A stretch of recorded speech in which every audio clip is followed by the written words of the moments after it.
Anak ini lahir dari meteor yang terjatuh di depan rumah kedua pasangan tanpa anak ini. Tidak disangka membesarkan anak ini menjadi malapetaka bagi semua orang yang tinggal di dekatnya, karena ternyata anak ini bukanlah manusia biasa. Brandon awalnya anak yang manis. Ia juga termasuk yang pintar di sekolah namun tidak disukai teman-temannya. Tapi ada satu perempuan yang menyemangatinya. Malam itu terjadi hal aneh di mana Brandon tiba-tiba kejang-kejang di kasurnya. Lalu ketika ia bangun, matanya menjadi merah. Brandon kemudian tiba-tiba saja terjun dari jendelanya ketika ibunya tidak sengaja mendengar sebuah suara. Ketika ibunya keluar, ia tidak melihat siapapun, tapi tiba-tiba ada seseorang yang bergerak begitu cepat. Ibu Brandon kemudian mencoba ke arah lumbung karena sepertinya kesanalah makhluk tersebut bergerak. Betapa terkejutnya ibunya melihat Brandon sedang mencoba membuka pintu tersembunyi yang ada di lumbung itu. Ketika ibunya menyentuhnya, Brandon baru sadar dan ternyata Brandon tidak ingat ia sedang di mana. Ada sesuatu yang disembunyikan ibu Brandon di dalam lumbung itu. Ibu Brandon mencoba menidurkan Brandon dan pintu di lumbung itu ternyata bersinar dengan cahaya merah. Hari itu Brandon diminta ayahnya untuk membersihkan rumput di halaman. Brandon mencoba menghidupkan mesin pemotong rumput yang macet dan tidak sengaja ia melempar mesin pemotong rumput itu terbang jauh ke arah halaman. Brandon yang kaget kemudian mendekat ke arah mesin yang masih berputar itu. Dengan instingnya kemudian ia mencoba menahan baling-baling mesin itu dengan tangan kosongnya tanpa membuatnya terluka sedikit pun. Hari itu Brandon bersama keluarganya merayakan hari ulang tahunnya di sebuah kafe. Ternyata paman Brandon menghadiahi Brandon sebuah soft gun yang tentu tidak disetujui oleh ayah Brandon. Tapi Brandon ternyata emosi kemudian membentak ayahnya untuk meminta soft gun itu. Seisi kafe menjadi canggung karena Brandon yang tiba-tiba tantrum. Bahkan pekerja di kafe itu melihat Brandon dengan tatapan aneh. Esok paginya keluarga Brandon akan berpiknik bersama. Ketika Brandon sedang makan sambil merenung, ayahnya mendekat kepadanya dan begitu kaget mendapati Brandon menggigit garpu makan itu sampai bengkok. Ibu Brandon tidak sengaja menemukan ada gambar-gambar perempuan di bawah tempat tidur Brandon. Namun ada yang aneh karena Brandon juga menyimpan gambar anatomi tubuh manusia.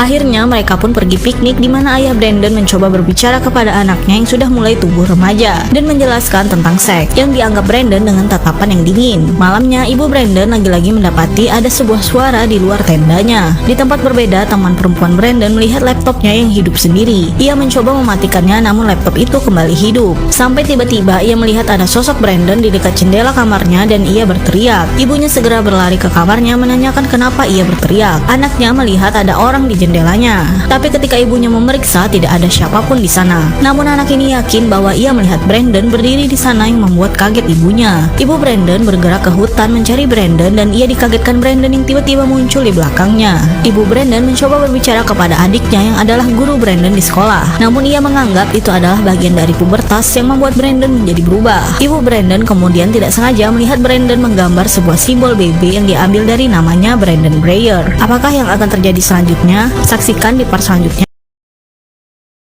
Anak ini ternyata bukanlah manusia biasa dan kehadirannya bisa membahayakan banyak orang. Malam itu ayah Brandon melihat Brandon yang berdiri memandangi ayam-ayam mereka yang membuat ayam-ayam itu ketakutan. Tapi ketika dipanggil, Brandon seperti robot dan berbalik pergi. Sepertinya terjadi sesuatu di kandang ayam itu. Ayah Brandon terbangun kemudian memeriksa kandang ayam. Ia memutuskan memanggil istrinya dan betapa mengerikannya melihat ayam-ayam itu sudah tidak bernyawa. Ayahnya yakin ini adalah perbuatan Brandon, namun sang istri tidak mempercayai perkataan suaminya yang menuduh anak mereka sendiri. Setelah kejadian, Brandon yang datang ke rumah teman perempuannya, anak ini mulai merasa tidak nyaman bertemu dengan Brandon. Benar saja, ketika mereka bermain dorong-dorongan, anak itu menghindar ketika Brandon ke arahnya dan membuat Brandon terjatuh.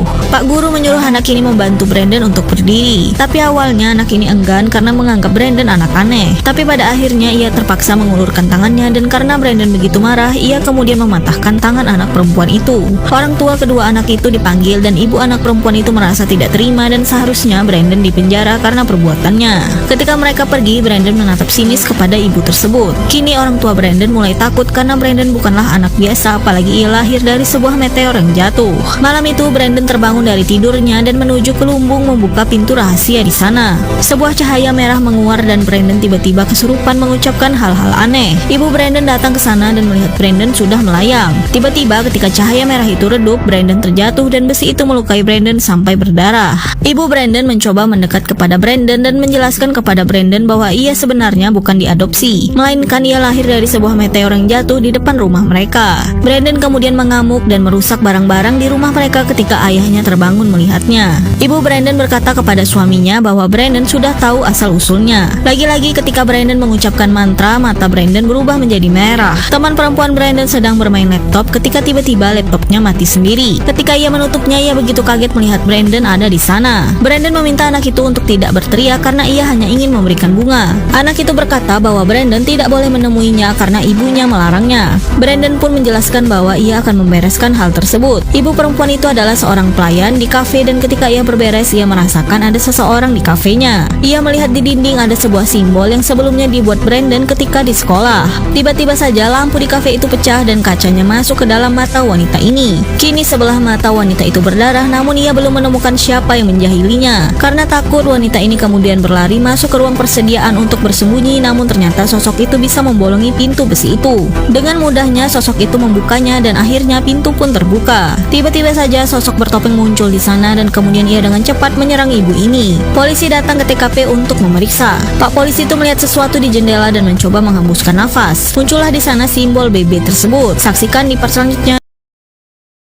Kedua orang tua ini tidak menyangka bahwa mereka akan mengadopsi seorang monster. Tanpa mereka ketahui, anak ini menyerang seorang wanita yang adalah ibu dari teman perempuannya. Polisi menemukan simbol yang dibuat oleh anak itu sebelumnya yang adalah singkatan namanya Brandon Breyer. Setelah kejadian itu, anak-anak di sekolah ini diwawancarai guru mereka yang adalah Tante Brandon sendiri. Karena kesaksian mereka akan diceritakan kepada polisi di sana. Malamnya, ayah Brandon sedang bermain bersama paman Brandon di sebuah biliar, sedangkan Tante Brandon di rumah sendirian.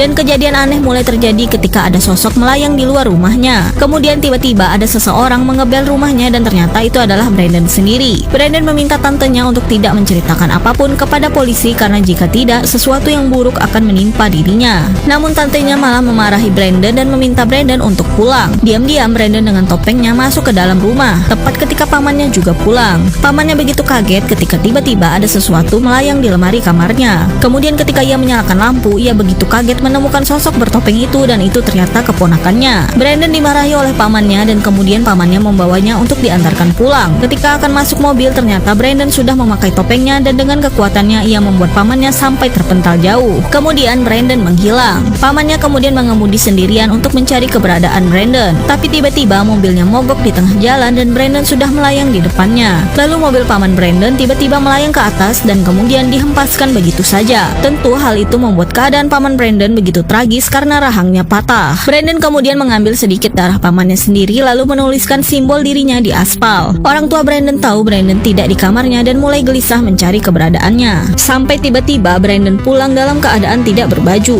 Brandon beralasan bahwa dirinya baru selesai bermain bola dan bajunya robek. Malamnya ayah Brandon yang tidur tiba-tiba terbangun.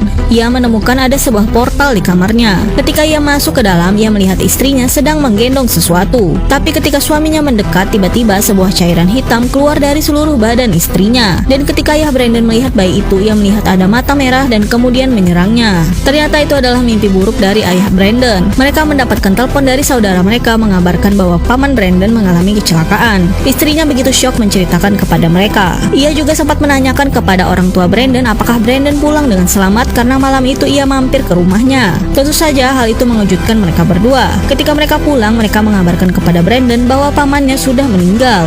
Tapi reaksi Brandon hanya biasa saja, bahkan kedua orang tuanya sampai mengulang memberitahunya. Kemudian ayah Brandon langsung saja menyerangnya mengatakan bahwa mereka tahu Brandon berbohong semalam. Terjadi pertengkaran antara ayah dan anak ini karena ayahnya yakin anaknya berbohong. Sampai tiba-tiba Brandon menyerang ayahnya sampai membuat lemari belakangnya hancur. Kemudian ayah Brandon ke atas memeriksa kamar Brandon.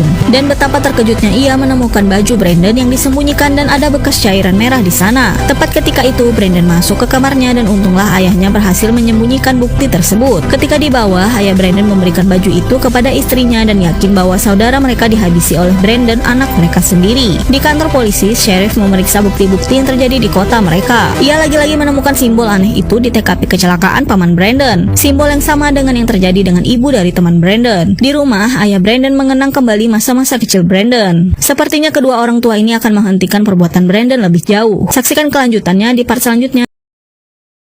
Anak ini tega menghabisi ayahnya sendiri dengan sinar merah yang keluar dari matanya. Ternyata sebelumnya kedua orang tua anak ini memutuskan untuk menghentikan perbuatan Brandon lebih jauh karena sudah banyak korban yang disakiti oleh anak mereka. Jadilah hari itu ayah Brandon bersama Brandon akan pergi berburu berdua saja tanpa ibunya. Kemudian ketika mereka pergi, sheriff di kota itu datang ke rumah mereka. Ia mencoba menanyakan simbol yang ada di TKP 2 kecelakaan yang terjadi di kota mereka. Sheriff itu yakin itu adalah sebuah singkatan nama yang kebetulan anaknya bernama Brandon Breyer. Tapi ia bersikeras ia tidak tahu apapun. Ketika masuk ke rumah, ibu Brandon segera memeriksa kamar Brandon dan menemukan simbol itu di buku anaknya. Ia melihat bukti-bukti seperti gambar seorang perempuan tersiksa dan seorang pria yang ibunya yakin itu adalah korban-korban Brandon. Di hutan ternyata diam-diam ayah Brandon akan menghabisi anaknya sendiri untuk menghentikannya. Tapi ketika senapan ditembak, ternyata peluru itu malah memantul dan Brandon tidak terluka sedikit pun. Brandon begitu kaget dengan perbuatan ayahnya. Kemudian tiba-tiba ia menghilang. Ketika ia muncul lagi, ia sudah mengenakan topeng andalannya, kemudian menembak sinar merah ke arah mata ayahnya sampai membuatnya tiada. Ibu Brandon mencoba menelpon suaminya untuk memberi kabar bahwa memang Brandon pelaku yang menghabisi saudara mereka. Tapi ternyata telepon itu diangkat oleh Brandon sendiri dan mengatakan bahwa ayah sudah tiada.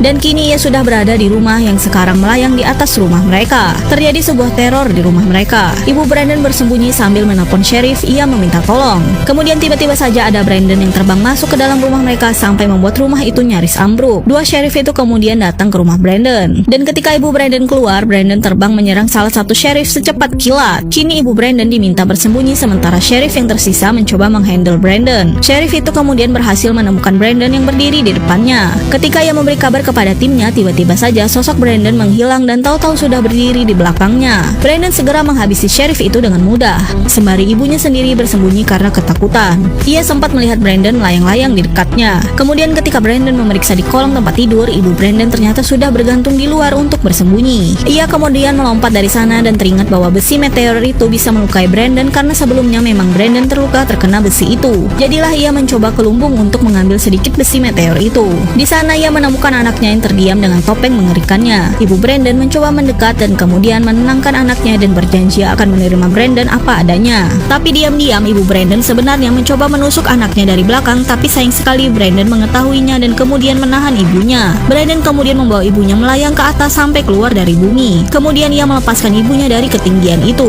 Esoknya ada sebuah pesawat jatuh tepat menimpa rumah Brandon. Hal itu menjadi berita besar karena tiba-tiba saja pesawat itu jatuh. Namun ada korban yang selamat dan itu adalah Brandon itu sendiri. Beginilah cara Brandon menutupi perbuatannya atas yang menimpa orang-orang yang tewas di rumahnya. Kini di negara ini terjadi kekacauan di mana ada sosok misterius yang sering melayang menghancurkan bangunan-bangunan kota. Kemudian ada sebuah simbol BB yang muncul di atas sebuah lahan pertanian. Brandon kini bisa menebar teror di mana saja. Saksikan alur cerita film lainnya